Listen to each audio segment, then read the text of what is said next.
અને હોસ્પિટલના રૂટીનથી પરિચિત દર્દીને કરાવો. દર્દીને શક્ય હોય તેટલો ઇન્ડિપેન્ડન્ટ બનવામાં મદદ કરવી અને દર્દીને પોતાની વાત છે એ કહેવાનો મોકો આપવો, તેમજ સવાલના યોગ્ય જવાબ આપી સંતોષ આપવા પ્રયત્નો કરવા. દર્દીના બોડી ઇમેજને frequently hair care, bathing care maintain કરવું ને દર્દી જોડે વાતચીત કરો ત્યારે ટચ ટેકનિકનો યુઝ કરો. ટચ થ્રુ છે આપણે ઇઝીલી આઈડેન્ટિફાઈ કરી શકીએ. દર્દી પોતાની કે શું કહે છે કેર જાતે લેવા ઈચ્છતો હોય તો તેની ઈચ્છાને માન આપવું ને દર્દી તેના મિત્રો, સગાવાલા કે સાથે સમય ફાળવી શકે તેવી અરેન્જ કરવી ને દર્દીને ખોટી આશાઓ આપવી નહીં, માત્ર ફેક્ટ વસ્તુ હોય છે તે જ કહેવું. આ રીતે છે શું કરવાનું, નર્સિંગ કેર છે એ ટોટલી નર્સિંગ કેર છે એ પ્રોવાઈડ કરવામાં આવે છે. ત્યારબાદ આવે છે craft various host disease. Craft various host disease એટલે શું, તો કે ઇટ અકર ક્યારે થશે, તો કે એલોજેનિક ટ્રાન્સપ્લાન્ટેશન્સ, જે કંઈ પણ બ્લડ ટ્રાન્સફ્યુઝન કર્યું છે તો એની એલર્જીક રિએક્શન્સ સામે છે આ ટાઈપ્સના ડિઝીઝ છે એ જોવા મળે છે. એલર્જી સ્વરૂપે જે કંઈ પણ ડિઝીઝ જોવા મળે છે અથવા તો બોડીની અંદર સુટેબલ નથી તેને શું કહેવામાં આવે છે, graft versus host disease. Graft versus host ડિઝીઝની અંદર બોન મેરો અને બ્લડ ટ્રાન્સફ્યુઝન એક રીતે જોઈએ તો એક પ્રકારનું ટિશ્યુ ટ્રાન્સપ્લાન્ટ છે. One type of the tissue blood છે, બોન મેરો છે ટ્રાન્સફર કરીએ છીએ. શું છે તો કે ટિશ્યુ ટ્રાન્સપ્લાન્ટેશન્સ, તો કે ડોનરના લિમ્ફોસાઇટ રિસિપ્ટ એટલે કે પેશન્ટમાં દાખલ કરવામાં આવે છે.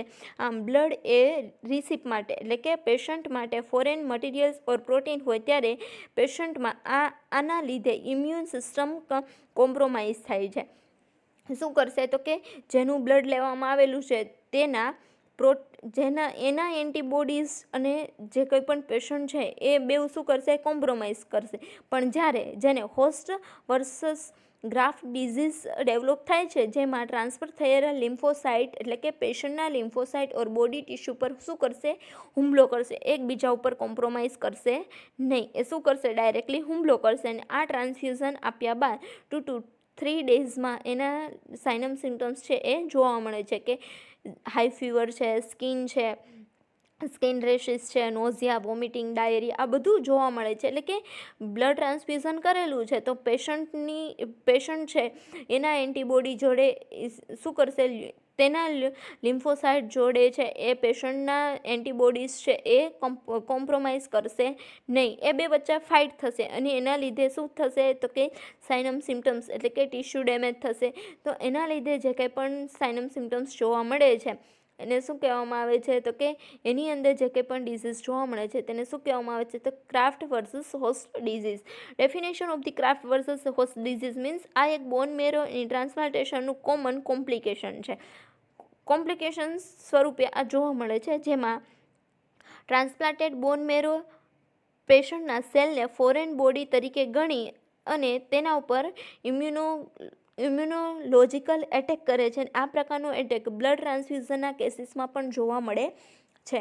બોન મેરો ટ્રાન્સપ્લાન્ટ કર્યા બાદ આ કોમન કોમ્પ્લિકેશન્સ જોવા મળે છે. શું થશે તો કે ટ્રાન્સપ્લાન્ટેડ બોન મેરો છે એ રિસિપ્ટ એટલે કે પેશન્ટના સેલને શું સમજી બેસે છે, ફોરેન પાર્ટિકલ્સ, અને એની ઉપર એટેક કરે છે. આવું ક્યારે જોવા મળે તો કે જનરલી બ્લડ ટ્રાન્સફ્યુઝન્સ કયા કોઝના કારણે, તો કે according to 1959 Billingham's and criteria 3 criteria must be met in other for the GVHD to occur. શું થશે તો કે વાયેબલ એન્ડ ફંક્શનલ એટલે કે RH ફંક્શન ઇમ્યુન સેલની સાથે ઇમ્યુન કમ્પ્લીટ ગ્રાફ્ટ એડમિનિસ્ટ્રેશન્સ કરવાથી એટલે કે એ સુટેબલ થશે નહીં. ત્યારે શું થશે તો કે એની અંદર ઇમ્યુન સેલની સાથે ઇમ્યુન કમ્પ્લીટ ગ્રાફ્ટ છે એ એડમિનિસ્ટ્રેશન કરેલું છે તો એ સુટેબલ થશે નહીં. ત્યારે શું થશે તો કે જ્યારે રિસિપ્ટ ઇમ્યુનોલોજિકલ ડિસ્પેપર હિસ્ટો ઇનકમ્પેટિબિલિટી હોય ત્યારે ધ રિસિપ્ટ પોતે ઇમ્યુન કોમ્પ્રોમાઇઝ હોય અને પોતે ટ્રાન્સપ્લાન્ટેડ સેલને ડિસ્ટ્રોયડ ઓર ઇનએક્ટિવેટ કરી ના શકે ત્યારે જોવા મળે છે તો કે જ્યારે બ્લડ ટ્રાન્સફ્યુઝન કરેલું છે તો પેશન્ટના જે કંઈ પણ એન્ટીબોડી છે એ ટ્રાન્સપ્લાન્ટ કર્યા બાદ ઇમ્યુન કોમ્પ્રોમાઇઝ કરી શકશે નહીં અને એને ડિસ્ટ્રોઈડ એટલે કે એટેક કરે છે તો ઇનએક્ટિવેટ કરી શકશે નહીં. ત્યારે બોન મેરોમાં ટ્રાન્સપ્લાન્ટેશન પછી ટી સેલ કે જે ગ્રાફમાં પ્રેઝન્ટ હોય છે તે કન્ટામિનેટેડ થઈ જાય છે અથવા તો હોસ્ટની અંદર ઇન્ટ્રોડ્યુસ થઈ જાય છે અને તેના લીધે હોસ્ટના બોડીની અંદર શું થશે તો કે ઇમ્યુનોલોજિકલ રિએક્શન્સ થઈને ટી સેલ સાઇટોકાઇનાઇસિસ TNF એટલે કે tumour necrosis factor then alpha and the interference gamma produce કરે છે જેના લીધે આ કન્ડિશન્સ ઉત્પન્ન થાય છે. બોન મેરો છે એની અંદર શું થશે ટ્રાન્સપ્લાન્ટેશન્સ કર્યા બાદ ટી સેલ છે એની એ ગ્રાફની અંદર પ્રેઝન્ટ હોય છે તો એ કન્ટામિનેટેડ થઈ જાય અથવા તો હોસ્ટની અંદર છે ઇન્ટ્રોડ્યુસ થઈ જશે ત્યારે શું થશે તો કે TNF જોવા મળે છે અને જેના લીધે જે કન્ડિશન ઉત્પન્ન થાય છે શું થશે તો કે કેન્સર, લ્યુકોપનિયા જેવી કન્ડિશન જેમાં વ્હાઇટ બ્લડ સેલનું ટ્રાન્સપ્લાન્ટ કરવામાં આવે ત્યારે આ પેશન્ટની રેસિડ્યુઅલ ઇમ્યુનિટી એટલે કે જે પોતાની ઇમ્યુનિટી છે એ ગ્રાફ્ટ રિપ્લેસમેન્ટને રિજેક્ટ કરે છે. પોતાની ઇમ્યુનિટી છે એ જે કંઈ પણ બહારથી આપણે આપવામાં આવેલું છે કેન્સર છે, લ્યુકોપનિયા છે એવી કન્ડિશનની અંદર આપણે રેડ બ્લડ સેલ છે અથવા તો વ્હાઇટ બ્લડ સેલ છે એ ટ્રાન્સફર કરશું તો એની જે રેસિડ્યુઅલ ઇમ્યુનિટી છે એને રિપ્લેસ કરશે, એની રિપ્લેસમેન્ટ એ છે એ રિજેક્ટ કરે છે. ત્યારે ઉપર બતાવેલ કન્ડિશન જોવા મળે છે. પરિણામે શું થશે તો કે ટ્રીટમેન્ટનું ઇફેક્ટિવ રિઝલ્ટ મળતું નથી અને તેમજ ઓટોઇમ્યુન રિએક્શન્સ કોમ્પ્લિકેશનનો સામનો કરવો પડે છે એટલે કે બોડી છે એ બોડીની અંદર છે એ સુટેબલ થતું નથી. ત્યારે શું થાય છે તો કે ઓટોઇમ્યુન રિજેક્શન્સના આ કોમ્પ્લિકેશન્સ જોવા મળે છે. નેક્સ્ટ વન આવે છે types of the graft versus host disease. એની અંદર શું થશે તો કે એક્યુટ અને ક્રોનિકની અંદર ડિવાઈડ કરવામાં આવે છે. એક્યુટ એટલે કે જેમાં ગ્રાફ્ટ ઇમ્પ્લાન્ટ કર્યાના 100 ડેઝની અંદર છે acute graft versus host disease છે એ કન્ડિશન ડેવલપ થાય છે અને ક્રોનિકની અંદર શું થશે તો કે ગ્રાફ્ટ ઇમ્પ્લાન્ટ કર્યાના 100 ડેઝ પછી આ graft versus host disease conditions develop થાય છે એટલે કે લોંગ ટર્મ સર્વાઈવલને અસર કરે છે. 2 ટાઈપ્સની અંદર acute and chronic. Next one આવે છે ક્લિનિકલ મેનિફેસ્ટેશન. કયા સાઇનમ સિમ્ટમ્સ જોવા મળે છે તો કે સામાન્ય રીતે એક્યુટ ગ્રાફ્ટ વર્સસ હોસ્ટ ડિઝીઝમાં લીવર, સ્કિન, મ્યુકોઝા, ગેસ્ટ્રોઇન્ટેસ્ટાઇનલ ટ્રેકને શું કરે છે ડેમેજ કરે છે. નવા થયેલા રિસર્ચ મુજબ graft versus host disease immune system, haematopoietic system એટલે કે બ્લડને શું કરે છે એ તો કે બ્લડની અંદર આવેલા બોન મેરો, થાઇમસ, લંગને અફેક્ટ ઓર ડેમેજ કરે છે. લંગ્સમાં ઇડિયોપેથિક ન્યુમોનાઇટિસ જોવા મળે છે, ન્યુમોનિયા જોવા મળે છે અને લાંબા ટાઈમે કનેક્ટિવ ટિશ્યુ અને એક્ઝોક્રાઇન ગ્લેન્ડને પણ શું કરે છે એ ડેમેજ કરે છે.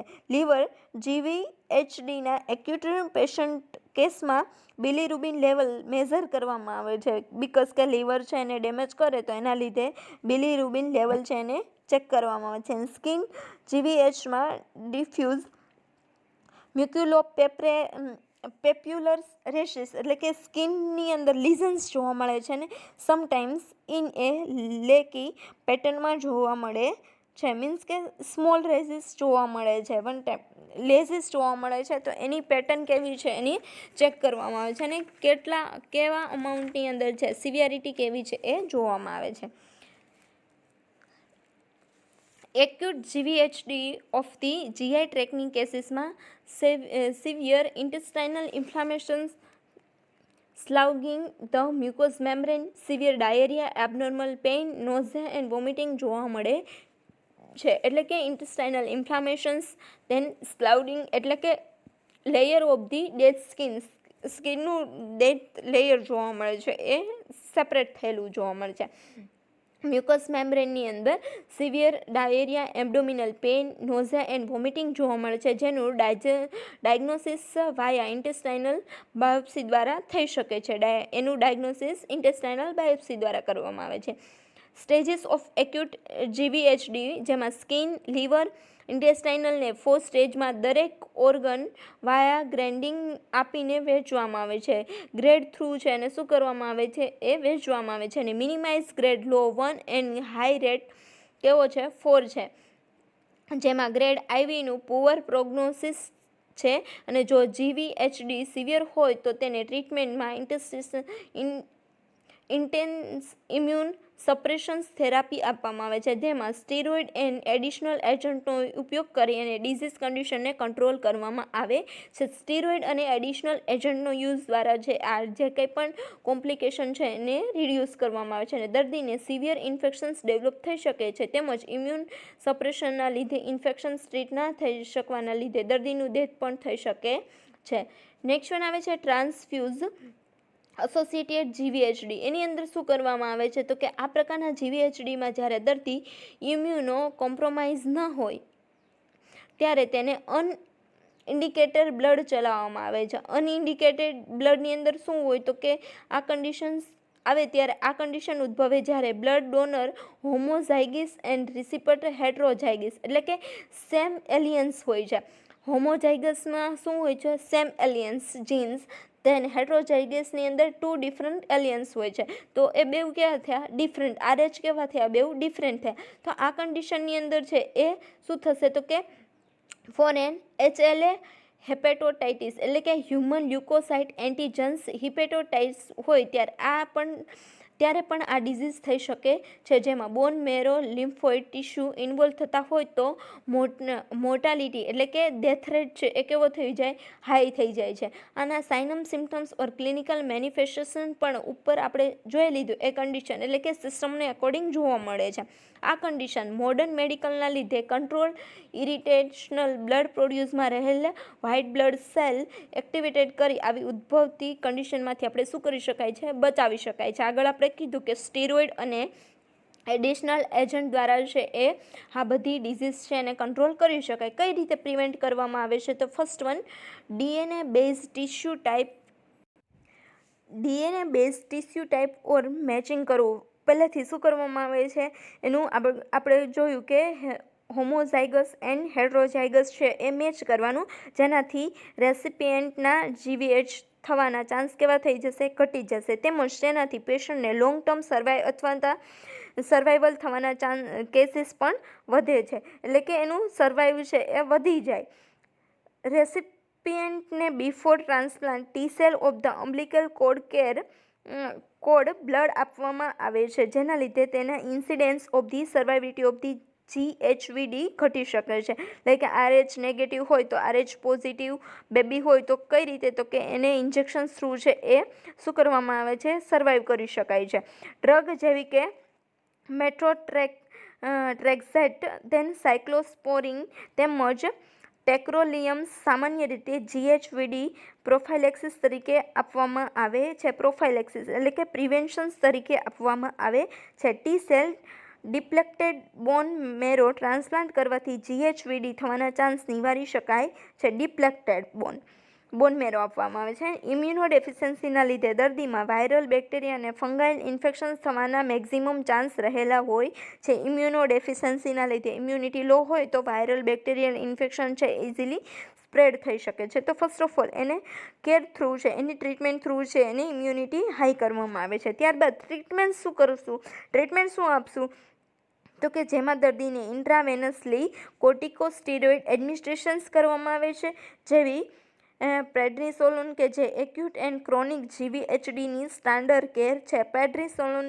થ્રુ તેમજ જેનાથી T-સેલ મેડિકેટેડ ઇમ્યુન સપ્રેસ હોસ્ટમાં થાય છે, છતાં પણ high dose of the immune suppressive drug આપવાથી risk of the cancer and ઇન્ફેક્શનના ચાન્સીસ વધે છે. પોસ્ટ ટ્રાન્સપ્લાન્ટ દર્દીને સ્ટીરોઇડ ડ્રગને હાઈ ડોઝમાં ચાલુ કરી લોઅર ડોઝ તરફ એટલે કે ટ્રેપરિંગ એટલે કે હાઈથી લો એન્ડ સુધી લઈ જવામાં આવે છે. શું કરવામાં આવે છે કે પ્રેડનિસોલોન આપવામાં આવે છે. ત્યારબાદ high dose of the immune suppressive drug આપવાથી શેને હાઈ ડોઝ આપશું તો શું થશે તો કે કેન્સર અને ઇન્ફેક્શનના ચાન્સ વધી જશે. તો ત્યાં શું કરવામાં આવે છે તો કે એને પોસ્ટ ટ્રાન્સપ્લાન્ટ આપી દીધા બાદ ત્યારે શું કરવામાં આવે છે તો કે સ્ટીરોઇડ ડ્રગ આપવામાં આવે છે અને હાઈ ડોઝ ચાલુ કરવામાં આવે છે અને ત્યારબાદ ધીમે ધીમે એને લો ડોઝ અને ત્યારબાદ એન્ડ કરવામાં આવે છે ડ્રગનો. આ સાથે ઇમ્યુન સપ્રેસિવ પેશન્ટમાં જે નર્સિંગ કેર પેશન્ટ કેર આપવાની થાય તેવી જ રીતે આપણે કે જે નોર્મલ પેશન્ટની કેર પ્રોવાઈડ કરીએ છીએ એટલે કે ટોટલી જે કેર પ્રોવાઈડ કરીએ છીએ એ કેર આપવામાં આવે છે. આ રીતે છે એ GVH છે એને શું GVHD છે એને શું કરવામાં આવે છે ટ્રીટ કરવામાં આવે છે. એટલે કે બોડી છે એના શું થશે કે બોન મેરો છે એ જે કંઈ પણ બ્લડ ડોનર છે એના એ અને પેશન્ટના એન્ટીબોડીઝ છે એ કોમ્પ્રોમાઇઝ કરતા નથી. એના લીધે શું થશે તો કે એ કોમ્પ્રોમાઇઝ ન કરવાના લીધે જે કંઈ પણ કન્ડિશન્સ ડેવલપ થાય છે, જે કંઈ પણ બોડી રિએક્શન આપે છે એ શું કહેવામાં આવે છે ક્રાફ્ટ વર્સિસ હોસ્ટ ડિઝીઝ કહેવામાં આવે છે. એટલે કે એના લીધે શું થશે તો કે બોડીની અંદર છે સિવિયર અમાઉન્ટની અંદર છે એ સાઇનમ સિમ્ટમ્સ જોવા મળે છે.